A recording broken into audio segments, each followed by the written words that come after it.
সিঙ্গাপুরের মোট জনসংখ্যার শতকরা ১৩ জন মুসলমান। দক্ষিণ পূর্ব এশিয়ার এই দ্বীপ রাষ্ট্রটি সেদেশের মুসলমানদের জন্য অনিন্দ্য সুন্দর এবং ব্যয়বহুল একটি মসজিদ নির্মাণ করেছেন। মসজিদটির নাম মসজিদ মারুফ।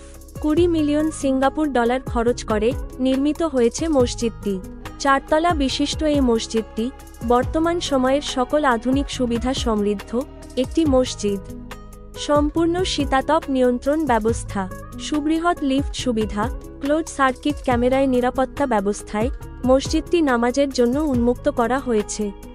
দৃষ্টিনন্দন এই মসজিদে একসঙ্গে ৪,৫০০ মুসল্লি নামাজ আদায় করতে পারবেন। মসজিদটি সিঙ্গাপুরের আরেক দৃষ্টিনন্দন এলাকা কুরি-জোর্ং-এ অবস্থিত।